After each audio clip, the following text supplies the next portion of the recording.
to follow, right? The way he went through is sorry.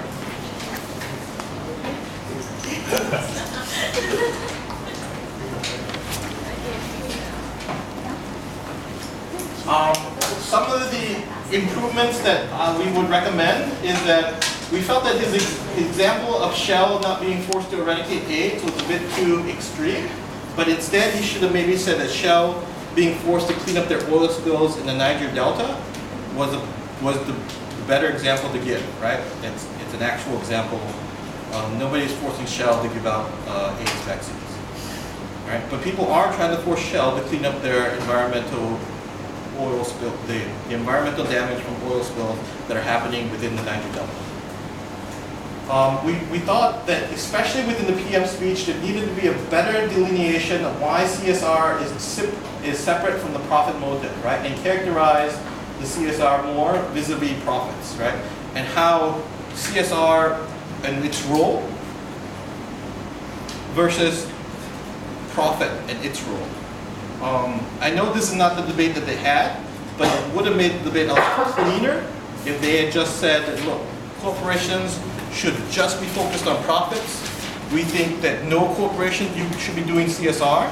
We think that the only thing CSR is corporations investing and doing market research into their own industry.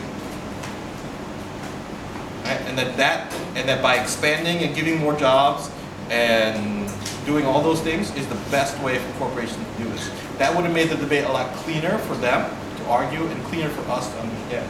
The leader of opposition we thought was average, right? So we gave, here 74 is the average, right? So we thought she did a couple things that were good, but we felt that her engagement was hardline, right? They took a straight, hard approach and said that, look, we're just going to make this mandatory. We think CSR is good. We think it's similar to a progressive tax, and so the bigger the corporation, the bigger responsibility they have to the people, right? We thought that her first argument about psychological and emotional harms could have been further substantiated with better examples. Not that it wasn't a legitimate argumentation, but we felt that the government was able to play down the impact of psychological and emotional harms, whereas the opposition could have played that up much more, right? The emotional well-being of workers, as we see with Foxconn, where the workers are worked so hard that they are committing suicide, is something that the corporations don't want to do. And left unregulated and unabated, this is what corporations do. I know that the opposition was trying to paint the picture that corporations are evil, and government was able to play that off, but it could have been a lot easier for them to paint corporations as evil if they were able to link those psychological and emotional harms down to tangible benefits, right? Everybody knows that people are committing suicide at Foxconn because they have to make Apple iPads all day long. Yeah.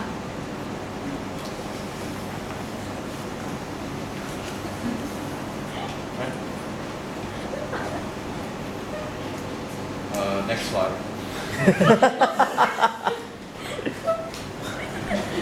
Berkeley. We thought that the Deputy Prime Minister, again, was an average speaker. We thought that the rebuttals were adequate. We felt that there should have been a more direct response to the idea that corporations were a legal person and the moral obligation there.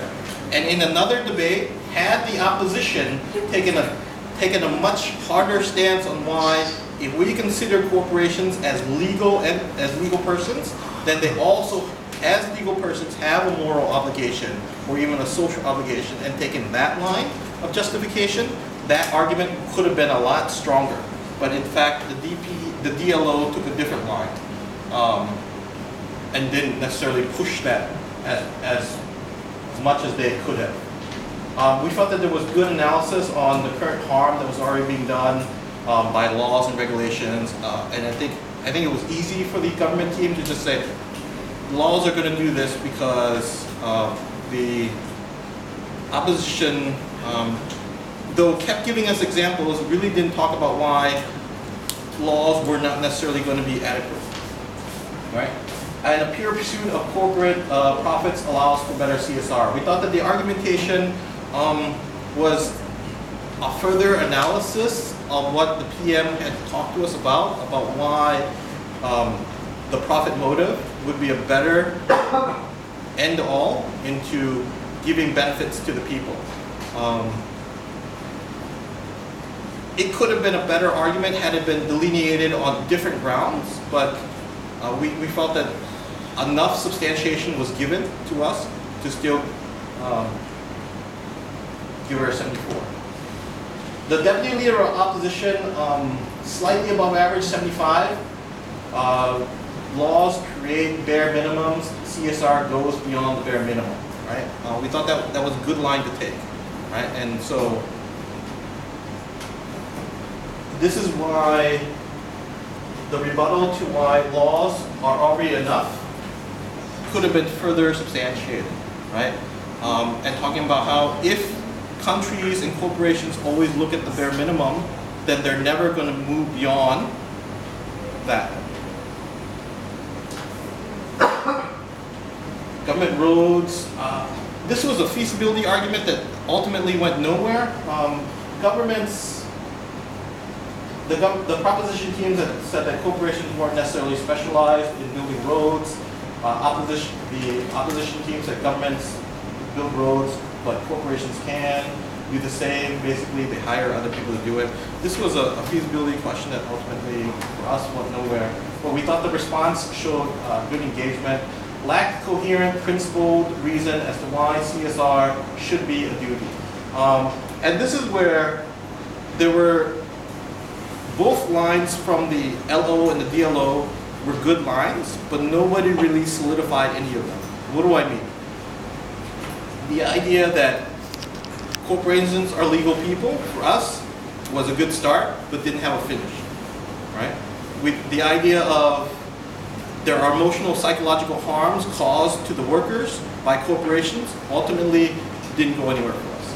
The idea that CSR would be a social multiplier wasn't clear enough a distinction to taxation, right? Because ultimately, GovWhip just said, well, you can tax everybody. So there had to be a clear differentiation of why corporate social responsibility was going to be better than taxation, right? We thought that was a really good idea that governments can impose duties, such as where in Spain you're required to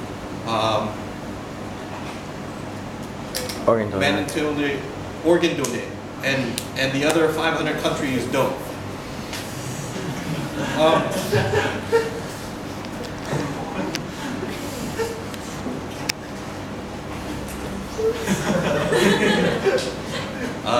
We also thought that that required a further tie back to say that, look, governments already, and I said this earlier, refer and abrogate certain social responsibility to the people. They are not always the ultimate arbiter. That the power is given to the people to take on a responsibility or a duty to help their fellow man, right? So the idea that charity is different than duty was and could be debunked, right? But they never tied it back for us as to why that this is no longer considered charity, but it is a duty that governments can impose. And so we felt that there was a lot of good rebuttals within there. Ultimately, some of those rebuttals didn't necessarily push their case forward. We did see a couple good argumentation there that should have been carried forward. And so ultimately, she got a 75. Next slide. We felt that the government whip here was above average again. Responsibility is not determined by the size of the corporation, right? It's not how big your corporation is, it's what you do with it. Laws are enough to regulate harms of ego corporations, right? The opposition was trying to take the line that corporations are evil. Over and over again, they said that corporations are taking an active role in not doing what they were supposed to do.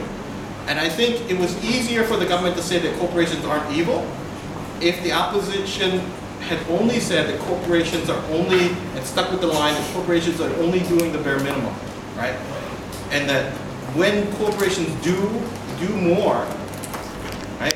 This is not taking away the responsibility of the government, but this is adding to the government, right? And this is, and we'll talk about that in a little in the opposition. The only duty of corporations is to make money, and because of that duty, that was going to help people. We talked about how you could hire more people all around the world, and give employment, give money, give jobs. Because of the opposition defense of CSR is vague, the government exploited this by dismissing it, right? Ultimately, over and over again, the government was able to tell us, because we don't know what the CSR is, we don't know how much it is, we don't know the effect, it couldn't necessarily be quantified. And because he was able to dismiss the vaguity of corporate social responsibility, the quantifying factor of whether or not it was going to be a social multiplier or it was going to be better than tax or more efficient than tax, wasn't necessarily proven by the opposition, right? And so it was an ability for the GovWhip to force the opposition to prove their case. And the opposition didn't rise up to that challenge because we felt that the opposition whip continued the argument because they had a larger impact, they had a larger burden, right? But didn't justify the burden in addition to taxation. We understood that there is a progressive tax, but we didn't understand why there is a progressive tax, right? In a debate, we felt that the opposition needed to tell us why that progressive tax was justified, and moreover, why that progressive tax would be